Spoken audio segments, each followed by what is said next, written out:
Hello SPS Astrology lovers, this is Shankar Pratap Singh and you are watching SPS Astrology. Guys आज मैं आपको बताऊंगा कि अगर आप प्लानिंग कर रहे हैं कि आपके घर में बच्चे का जन्म हो और ऑलरेडी आपकी वाइफ जो है वो प्रेग्नेंट है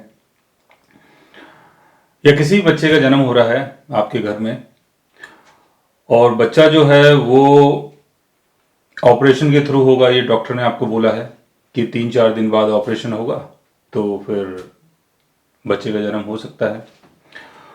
और जब ऑपरेशन होने वाला है तो डॉक्टर ने आपको कुछ टाइम कुछ डेट आपको बता दिया है कि इस दिन हम ऑपरेशन करेंगे और आप लोग डिसाइड कर रहे हैं कि भाई बच्चे का जन्म होगा तो जो पर्टिकुलर टाइम है उस टाइम का एक लगन होता है।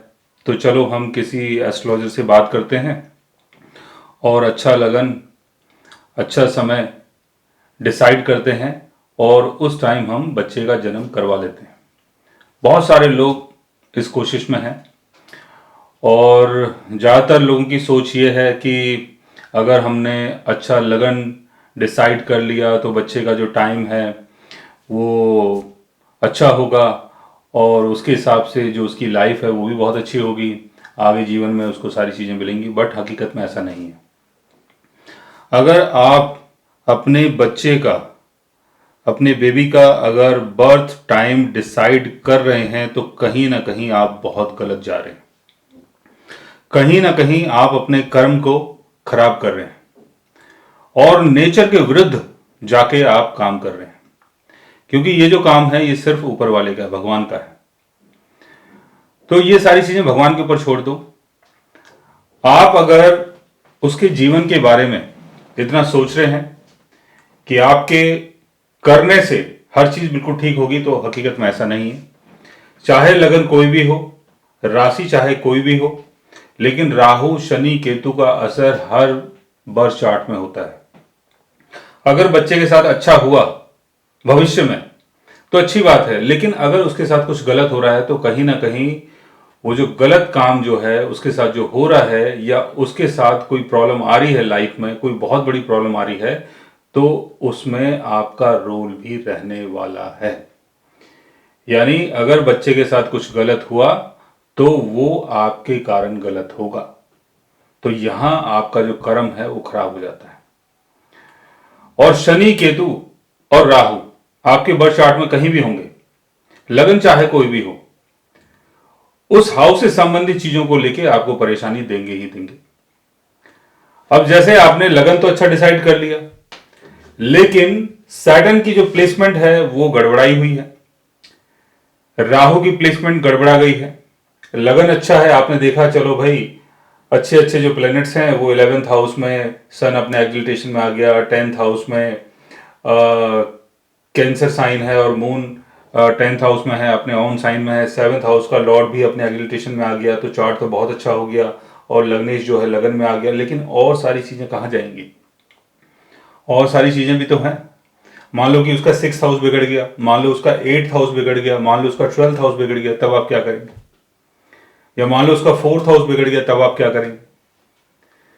तो कहीं ना कहीं बच्चे के साथ जो फ्यूचर में जो होगा, कुछ भी गलत होता है तो आप उसके जिम्मेवार होने वाले हैं और आपको हर टाइम ये लगेगा कि बच्चे का जो लगन है वो आपने ही डिसाइड किया था। तो अगर आप ऐसा प्लान कर रहे हैं तो बिल्कुल भी ना करें।